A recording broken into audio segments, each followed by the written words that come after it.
নবী ইব্রাহিম আলাইহিসসালামের জীবনের এক অনন্য ও বিস্ময়কর ঘটনা থেকে কোরবানির সূচনা হয়েছে, যা শুধুমাত্র একটি ধর্মীয় আচার নয়, বরং ত্যাগ, আনুগত্য, আত্মনিবেদন এবং আল্লাহর সন্তুষ্টি অর্জনের গভীর দৃষ্টান্ত। ইসলাম ধর্মে কোরবানি এমন একটি ইবাদত যা ঈমানদারকে আল্লাহর প্রতি তার ভালোবাসা ও আনুগত্য প্রকাশের সর্বোচ্চ স্তরে নিয়ে যায়। কোরবানির ধারণা মূলত এই বিশ্বাসে নিহিত যে মানুষ তার প্রিয় বস্তু আল্লাহর জন্য উৎসর্গ করে, যেন সে প্রমাণ করতে পারে যে তার জীবনের সর্বোচ্চ প্রাধান্য আল্লাহর সন্তুষ্টি। কোরবানি আমাদের মাঝে এসেছে এক দীর্ঘ ধর্মীয় ও ঐতিহাসিক প্রেক্ষাপটে, যার শেকড় মাটির গভীরে নয়, বরং নবীদের জীবন ঘনিষ্ঠ আত্মত্যাগে। হযরত ইব্রাহিম আলাইহিসসালাম ছিলেন এক মাত্রিক আনুগত্য ও ঈমানের প্রতীক।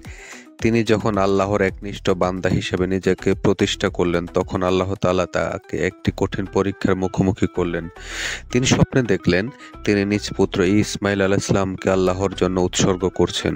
পরপর কয়েক রাতে একই স্বপ্ন দেখার পর তিনি নিশ্চিত হন যে এটি একটি আল্লাহর পক্ষ থেকে নির্দেশ। তখনই তিনি আল্লাহর আদেশ পালন প্রস্তুত হন এবং পুত্র ইসমাইলকেও তা জানান। পুত্রও বিনা দ্বিধায় বলেছিলেন, হে পিতা, আপনি যা আদেশ পেয়েছেন তা করুন। আপনি যদি আল্লাহ চাহেন তাহলে আমাকে ধৈর্যশীল পাবেন। এ কথাটি শুধু সন্তানের আনুগত্য প্রকাশ করে না, বরং তা নবুয়তের উত্তরাধিকার এবং আত্মত্যাগের মনস্তত্ত্বকেও প্রতিফলিত করে। যখন ইব্রাহিম আলাইহিসসালাম ছেলেকে কোরবানি করতে উদ্যত হলেন, তখন আল্লাহ তাকে থামালেন এবং তার ঈমানের পরীক্ষা সম্পন্ন হয়েছে বলে জানালেন। পরিবর্তে আল্লাহ তাআলা একটি জান্নাতি দুম্বা পাঠালেন, যেটিকে কোরবানি করা হয় ইসমাইলের স্থলে। এই ঘটনার মধ্যে কেবল ঐতিহাসিক বা ধর্মীয় দিক নয়, মানব জাতির নৈতিক এবং আত্মিক মূল্যবোধের এক অসামান্য চিত্র বিদ্যমান। একটি মানুষ কিভাবে তার হৃদয়ের প্রিয় জিনিসটিকে আল্লাহর সন্তুষ্টির জন্য ত্যাগ করতে পারে, এই শিক্ষা মানব সভ্যতার নৈতিক ভিত্তিতে শক্তিশালী করে। কোরআনের সূরা আস-সাফাতে এ ঘটনার বিশদ বিবরণ রয়েছে, যা ইসলামের অন্যতম মৌলিক দৃষ্টান্ত হিসাবে বিবেচিত হয়। হযরত ইব্রাহিম আলাইহিসসালামের এই আত্মত্যাগ ও আনুগত্যের শিক্ষা পরবর্তীতে ইসলামের গুরুত্বপূর্ণ ইবাদত হিসাবে কোরবানির রূপে গৃহীত হয়। মহানবী সাল্লাল্লাহু আলাইহি ওয়াসাল্লামের সময় থেকে কোরবানি একটি নির্ধারিত বিধান হিসাবে রূপ পায়। হিজরতের দ্বিতীয় বছর অর্থাৎ মদিনায় ইসলামী সমাজ গঠনের পর ঈদুল আজহার কোরবানি প্রতিষ্ঠা পায়। নবী করিম সাল্লাল্লাহু আলাইহি ওয়াসাল্লাম প্রতি বছর কোরবানি করতেন এবং সাহাবীদের কোরবানির জন্য উৎসাহিত করতেন। হাদিস শরীফে বলা হয়েছে, আশুরার দিন মানুষের জন্য যে কোনো আমল আল্লাহর কাছে প্রিয় হতে পারে, কিন্তু কোরবানির দিন পশু জবাই করার চেয়ে প্রিয় আমল আর নেই। এ থেকে বোঝা যায় কোরবানি কেবলমাত্র একটি উৎসব বা সামাজিক অনুষ্ঠান নয়, এটি আল্লাহর সন্তুষ্টির জন্য একটি আনুগত্যের প্রকাশ। মদিনায় ইসলামী রাষ্ট্র প্রতিষ্ঠার পর কোরবানির বিধান আরও সুসংহতভাবে সমাজে বাস্তবায়ন হয়। ঈদুল আজহার নামাজের পর থেকে শুরু করে 3 দিন ব্যাপী কোরবানি করার বিধান নির্ধারিত হয়।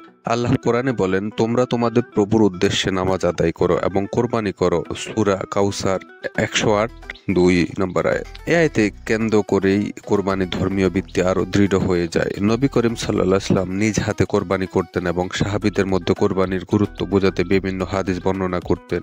তিনি বলেন, যার সামর্থ্য আছে কোরবানি করার কিন্তু সে তা করলো না, সে যেন আমাদের ঈদগাহে না আসে।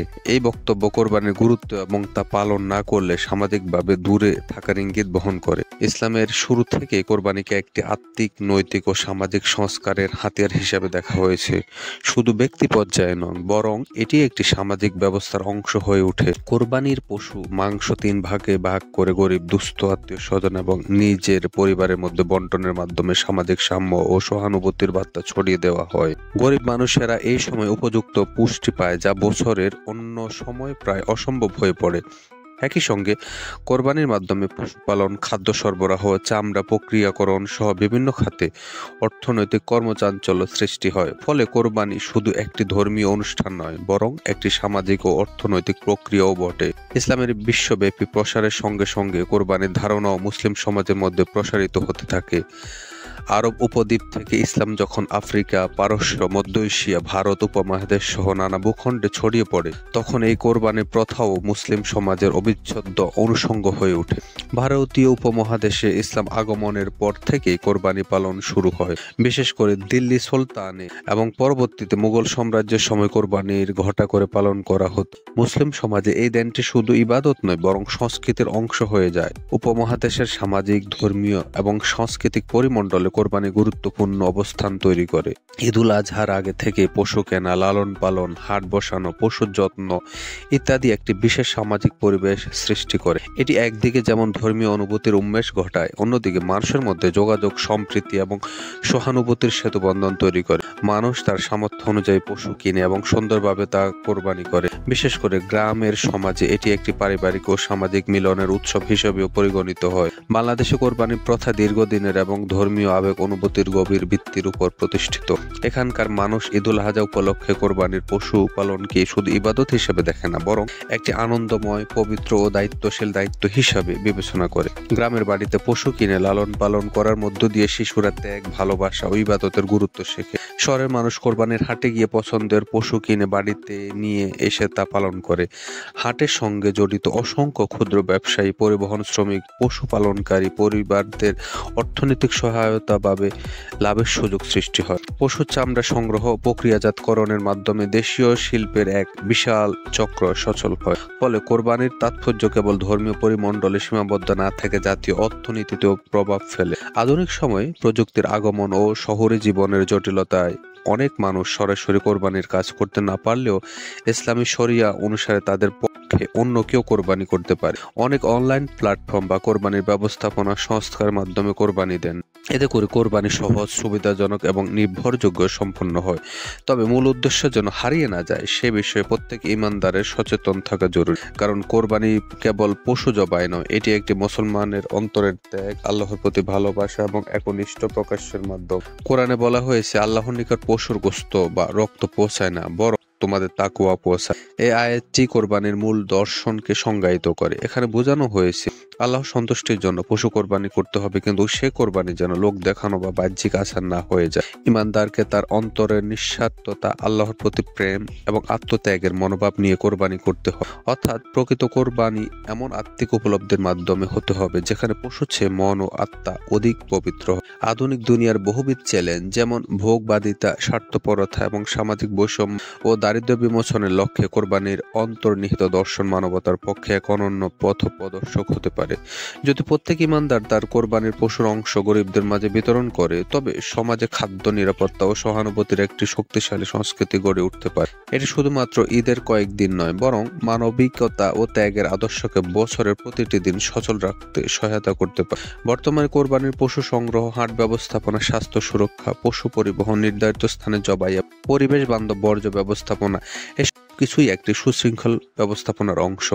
ইসলাম সবসময় পরিচ্ছন্নতা, ন্যায়পরায়ণতা, মানবিক আচরণে গুরুত্ব দিয়েছে। অতএব কোরবানির প্রতিটি ধাপে ইসলামী মূল্যবোধ এবং আধুনিক সামাজিক দায়িত্ববোধকে একত্রিত করে আমাদের মূল লক্ষ্য হওয়া উচিত।